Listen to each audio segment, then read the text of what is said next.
আওয়ামী লীগের কার্যক্রমে নিষেধাজ্ঞা দ্রুত প্রত্যাহার হবে এমন কোনো সম্ভাবনা নেই বলে স্পষ্ট জানিয়ে দিলেন আইন উপদেষ্টা ডক্টর আসিফ নজরুল।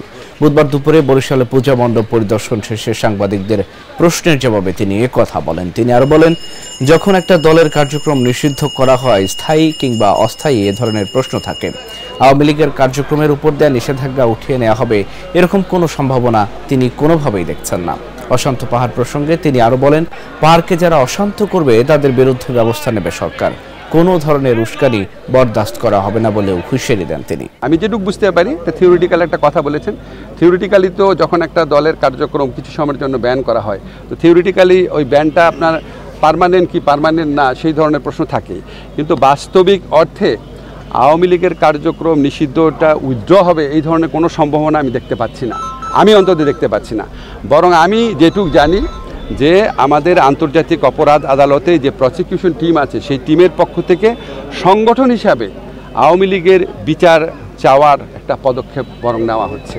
কাজেই এই নির্বাচনের আগে তো দূরের কথা, অদূর ভবিষ্যতে আমি আমার পর্যবেক্ষণ থেকে যেটুকু বুঝি আর কি, আমার ধারণা আওয়ামী লীগের কার্যক্রম এটা আপনার যে নিষিদ্ধ হয়েছে এটা উইথড্র হওয়ার কোনো সম্ভাবনা নাই বাস্তবিক অর্থে।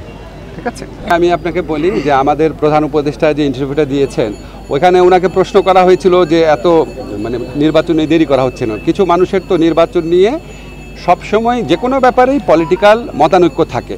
কেউ কেউ মনে করেছে আরও আগে নির্বাচন দিয়ে চলে গেলে ভালো হতো, কেউ কেউ আবার বলেছে সরকারের, আপনারা জানেন কোনো সময় বলেছে, এটা মিথ্যা কথা না, যে সরকার আরও অনেক দিন থাকুক, সংস্কার করুক।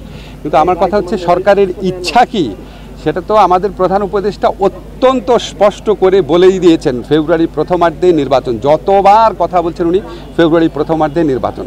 তো ফেব্রুয়ারি প্রথমার্ধে নির্বাচনের পরে 1 সেকেন্ড 1 মিনিট 1 ঘন্টাও থাকার ইচ্ছা আমাদের নাই।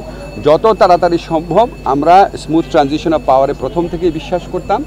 আর আপনি পাহাড়ের ব্যাপারে যারা বলেছেন, ভাই অত্যন্ত বিনয়ের সাথে বলি, এটা খুব স্পর্শকাতর বিষয়। এই বিষয়ে আমার কোনো এক্সপার্ট নলেজ নাই, অনেক সব বিষয় তার থাকার কথা না। তবে আমি একটা জিনিস জানি, আমাদের সরকারের মধ্যে একটা প্রচণ্ড ইনক্লুসিভ একটা অ্যাটিটিউড আছে। আমরা সবাইকে নিয়ে শান্তিতে সমৃদ্ধির সাথে নিরাপদে বাস করতে চাই। এখানে যে ভেদাভেদের বিভিন্ন দেয়াল তুলে দেওয়া হয়, আপনার পাহাড়ি বাঙালি বলে বা আপনার হিন্দু খ্রিস্টান মুসলমান বলে, আমরা যেটা বুঝি আমাদের অ্যাপ্রোচটা হচ্ছে সবাই বাংলাদেশের নাগরিক।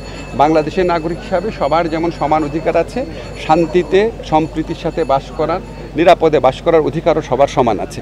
এবং এটার পিছনে যারা বাধা হবে তাদেরকে আমাদের আইন শৃঙ্খলা রক্ষাকারী বাহিনী আইন মোতাবেক তাদের বিরুদ্ধে সমভাবে ব্যবস্থা নেবে এবং আমরা চেষ্টা করব সবাই নিরাপদে থাকার জন্য। এটুকু আমি বলতে পারি।